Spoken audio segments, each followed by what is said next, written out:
Good morning and welcome to another edition of the Monologue Monday. This morning I'm going to be talking about the 12 principles of generosity leadership, which is an article that I read in Inc. magazine not too long ago. Supposed to do this yesterday, but had a couple little technical difficulties, so I'm going to do it this morning. I'm your host, Dr. Dan Ford, and this is EchelonOrchid.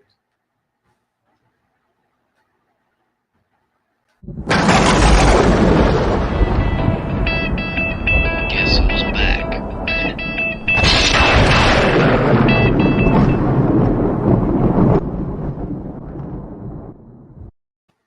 Hey, good morning once again. Hope you're having some nice, lovely coffee. I know I am this morning. Nice local roasted coffee I am doing. So, I was supposed to be doing this yesterday with TK, but it wound up not happening due to some technical difficulty. So I figured, hey, let's just go ahead and get this going with another, monologue show. My plan is to do some more of these on Monday mornings to kind of get my week started off right, get some, put some positive things out there into the universe, put some things out there, like some lines in the sand that I'm planning on getting accomplished this week. But today, I'm going to go ahead and talk about the 12 principles of generous leadership. It's an article that's by Jay Steinfeld in Inc. magazine, and there's some links in the show notes and stuff of that nature. But I just figured, hey, let's go ahead and talk about it, because we often speak about leadership and what does leadership mean. And one of the things that I'm finding here recently is a lot of people talk the talk, but even fewer walk the walk. Generous leadership is just another philosophy out there. I think we should always be generous. Back in the day, people would just say, hey, I thank my employees by paying them. Unfortunately, I think there's some people that are still doing that. And we see this with the things such as the Great Resignation.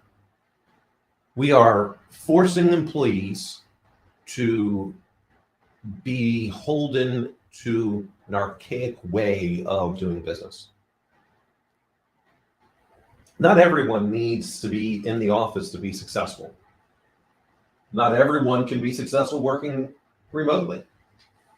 It's our jobs as leaders to figure out what is best for our employees to perform at their peak. That also meets our corporate goals. Now, because of course, look, if you're in a manufacturing role, you can't really be building a car from home. Kind of difficult. Now, maybe in the future you can because of the robotics and things like that. Today, that's just not the case. If you happen to work in the financial services industry and you're a teller, well, you kind of have to be there unless you use an ITM. And ITM tellers don't have to be there. And these are some things that we should be really looking at for our workforce, because while I hate saying work-life balance, what we really want is our employees to have a quality personal life, because it will then directly, and I believe positively, influence their work product. And we want their work product to be amazing. We want it to be amazing so that way our customers have amazing service and amazing products. So, which ways do we do that? Well, there's several ways that we can get this done, but we're going to go through these particular principles that Jay puts out there. One of them is, don't cap compensation. It's like if someone's doing an amazing job, then pay them an amazing amount of money. I tend to agree with this statement. I agree with it on a number of different levels, but primarily I agree with this because most human resources organizations are outdated. They want to do pay studies, which, hey, that's great. I'm not entirely sure why we do a pay study. In terms of like this, like, are we paying our people the right amount of money? And then they put a cap. All of them have different salary grades and bands, and there's always a cap on them. Let me tell you, if you have an amazing performer, pay them amazing. that doesn't necessarily mean the person that's always pushing the needle, right? We have individuals that certainly enjoy doing their job, and it may seem to those that are a high performer that be monotonous, that it's repetitive, it's boring. Well, we need people that's going to do that boring work, the same thing every day. And if they're doing that same thing every day and they're doing it amazingly well, if there's no mistakes, pay them. Your top performer certainly needs to get paid because they're going to be doing a lot of your new things. Now, your poor performers, well, we'll get to that a little bit later. Now, I've often said this, which is really quite interesting to see that Jay is also putting it. Hey, sugarcoating something is lying. I believe that we're absolutely doing a disservice to our people if we don't tell them when they're not doing something well. When we tell them it in a very polite way, the sugarcoating piece, we're doing them a disservice. Hey, if I suck, I want to know I suck. And I believe other people would want to know as well. Now, I'm not advocating saying, hey, tell this person you suck. That's certainly not what I'm saying. What I'm saying is, just like we have SMART goals, there's a key piece into that. Be specific. Hey, what you did with this particular X, not your best work. Matter of fact, I would say it's not good work at all. What I would like to see from you in the future is be specific. Why? Then ask some clarifying questions to make sure that the individual actually understands it. We're not talking about being rude. We're not talking about, being anything other than professional, but don't sugarcoat things. Because then people are going to think, like when people say, oh, hey, it's no big deal, a lot of people take that literally. It's no big deal. So, of course, if it was no big deal, you wouldn't bring it up. Now, as I talked about, let's get to the poor performers next, because that's number 3 on Jay's list. Find poor performers another role or just get them out. And there's a lot of science behind this. I can't remember which law it is off the top of my head or philosophy or rule, but it seems to be pretty true. I think it's Price's law. Someone can fact check this, but essentially it goes down like this. The square root of any organization performs 50% of the work, and the other part of that organization performs the other 50%. So what's an example? You got a group of 100 people. Of that 100 people, this rule states that 10 people are performing 50% of the work. 90 people are performing the other 50%. Now, what I don't know is a breakdown. Off the top of my head, I don't know what the breakdown is of that 90 people, how many of them are average and how many of them are poor, like poor performers. But if I had to guess, it's probably 10 in that aspect. And I'm only doing that because, well, to me, there's that whole rule of, what is it, like it's 10, 80, 10 or something like that, or I think some things is 595. Well, the square root of this organization, well, just so happens to be 10%. So my guess is the other part's probably 10%, but I don't know. I just look at if the extreme on the positive side is amazing performers, then the extreme on the other side is the poor performers. So that would mean to me that you have 10 people that are amazing performers, 10 people that are poor, and then 80 people that are average. So you definitely don't want one of your top performers to leave, because that's 5% productivity for each person that leaves. I think if my early morning, I think that's what my math is. But if one of the poor performers leaves, it's nothing. It's nothing to your performance. The average might hurt a little bit more, but it's still not going to hurt as much as a top performer, because your top performers are the ones that are getting all of the new things done. They're getting your projects completed.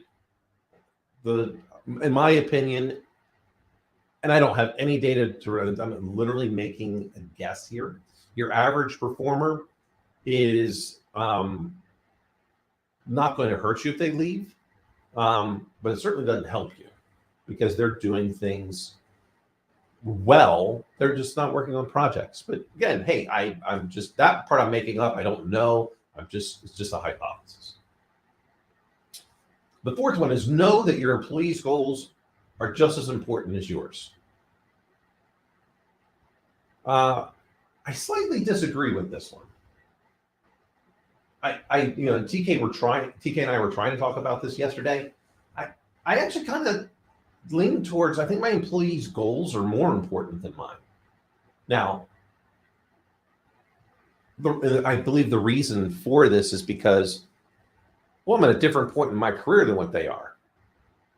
So while my goal is for them to be successful and be better, them getting better is probably more important to them than it is me. I mean, I would imagine.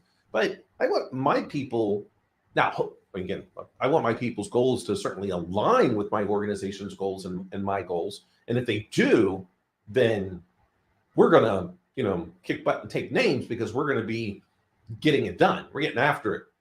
So I am definitely hoping they align. But even if they don't align, I kind of want I want them to be successful. I want to do everything I can to help them meet their goals, not just my goals.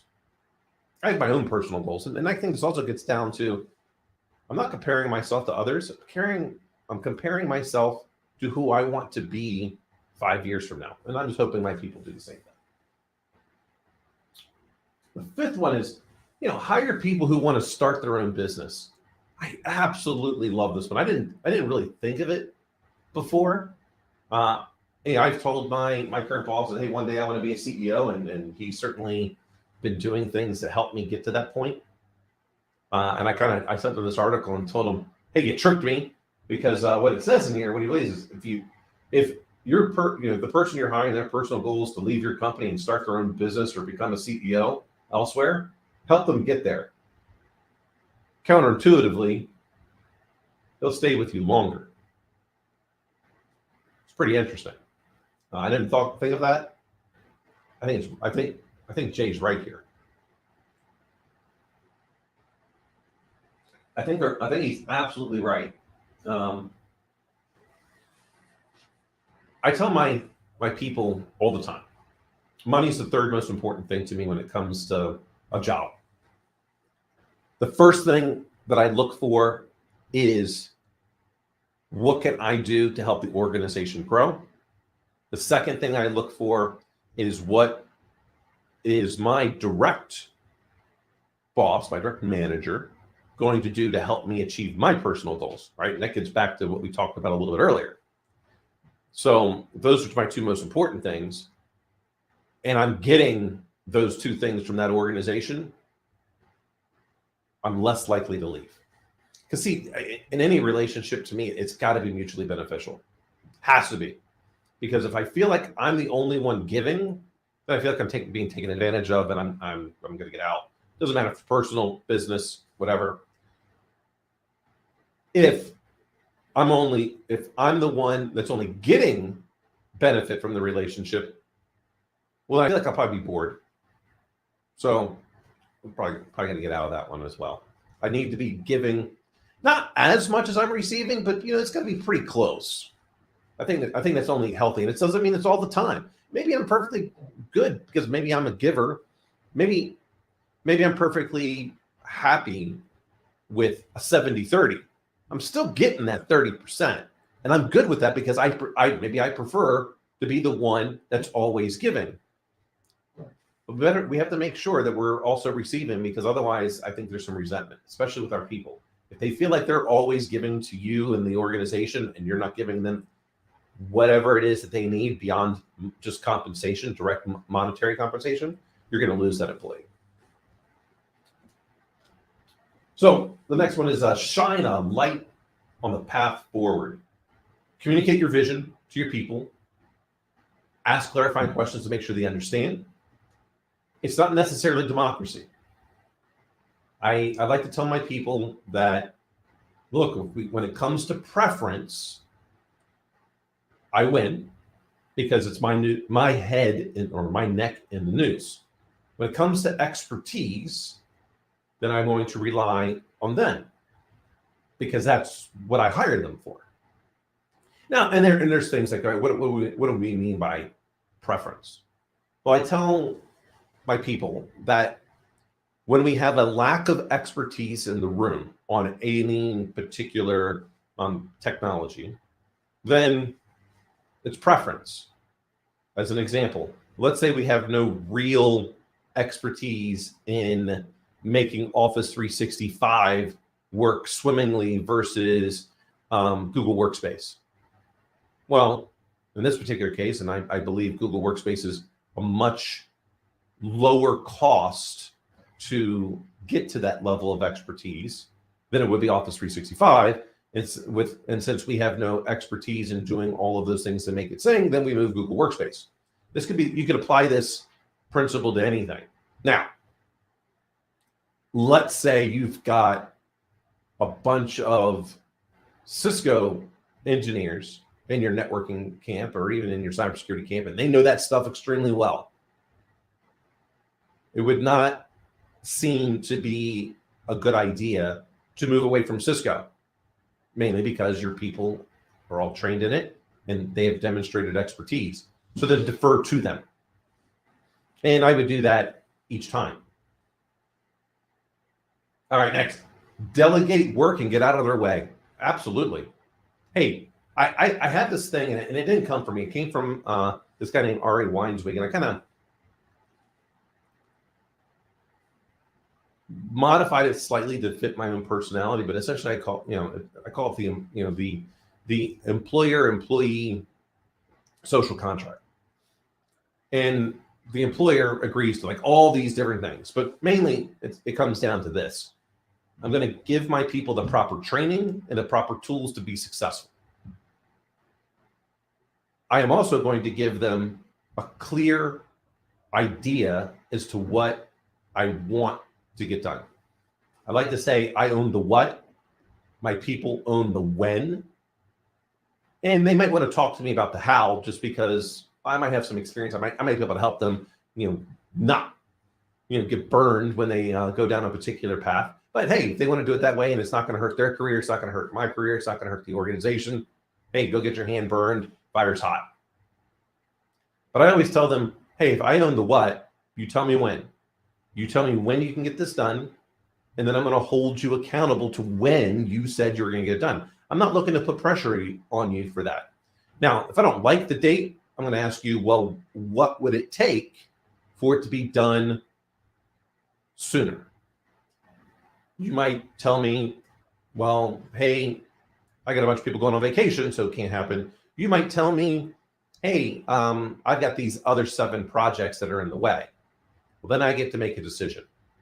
Move the 7 projects, and then you get this one done, or accept it. Now, this gets back into that part of the employee, that social contract. The employee's job is to do one of 2 things: accept the deliverables as stated, or renegotiate an alternative set of objectives. It's my job as a leader to listen. That's where that negotiation on the when might come in. It might be that the person just has a better idea on your what. And that's fine. I still have to own the what. As the person and where I'm at, where I'm sitting in the hierarchy, I have to own that. Even if my employee comes up with a better idea, I still have to own it. I still got to pitch it to my peers. I might even have to pitch this to my boss. Perfectly fine with that. But I expect my people to tell me when they think something's wrong.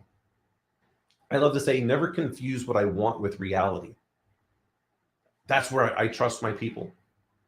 I trust them to tell me when something is not possible right now. And they're going to explain to me why. And hey, I think they do a great job of that. Give them your direct phone number. Well, I can't imagine in today's world that we don't do that. I mean, my phone number, I tell my people all the time, just text me or just ping me on the our instant messaging platform. Like, just they have ways to get a hold of me. And I think as a leader, they should. I mean, how else are they going to report an issue? I don't know. Like text message to me is still the fastest way. That tells me it's a little bit more. A phone call means it's really, really bad or really important. A text message says, hey, this is pretty important. And I look at a text message as the same as any of the instant messaging platforms that are out there, whether you use Teams, Google Chat, Slack, whatever. If you send me an email, that means it's not urgent at all. You got 48 hours till you need to respond to something like that. I don't like the wording here with what Jay talks about next, which is make them sit in on other team meetings.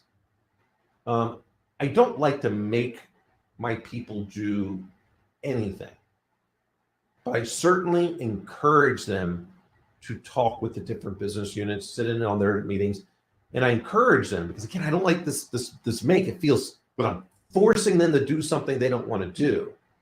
I like to encourage them. That's the whole carrot on a stick thing. I mainly work. The people that mainly work for me are technology people, so making them go be in an uncomfortable situation is likely not to make them not. It's likely not healthy for them. They may not enjoy it. Now I encourage them because I want them to hear the kind of struggles that the business is going through. My people are smart people. If they understand the business, they understand the problem, they're going to understand what technology solution they need to work on to help get it in place. And I want them to hear that. Just listen.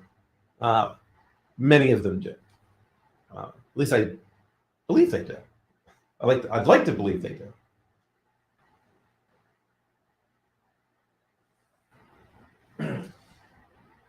Next is do not allow people to get stagnant. I think I go, maybe.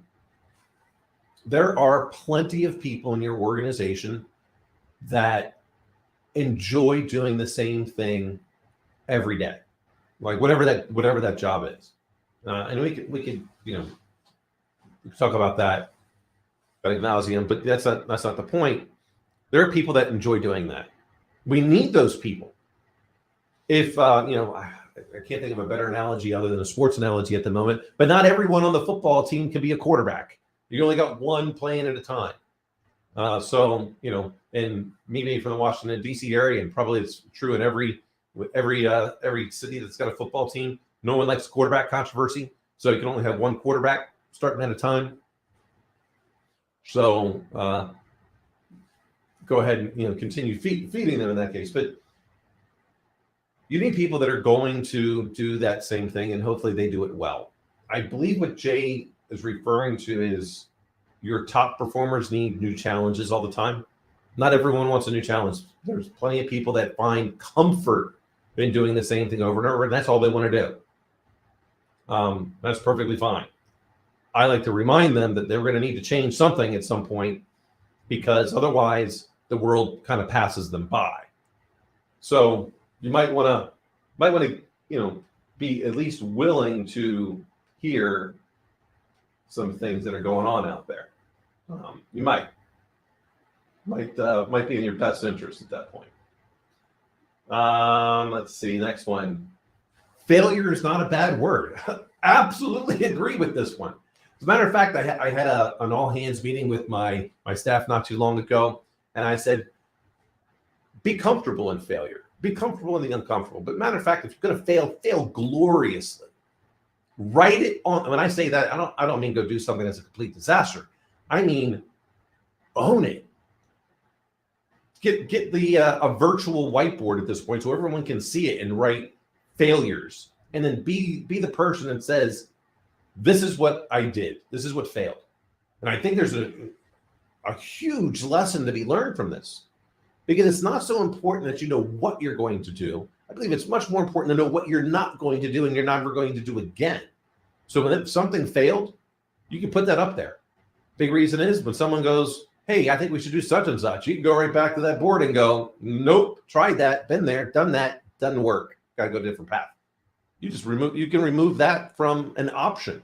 So fail gloriously. This next one, I think, is probably the most challenging for many of us. Blame yourself first. Now, I think this is hard for a lot of us for a couple different reasons, and it's perfectly fine.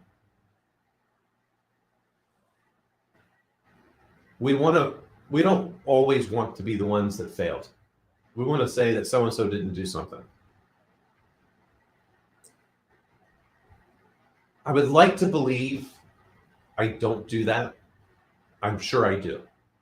Absolutely sure I do. I definitely know I did it when I was a young engineer. Hey, I could have gotten that done if so-and-so had just done their job, right? That gets into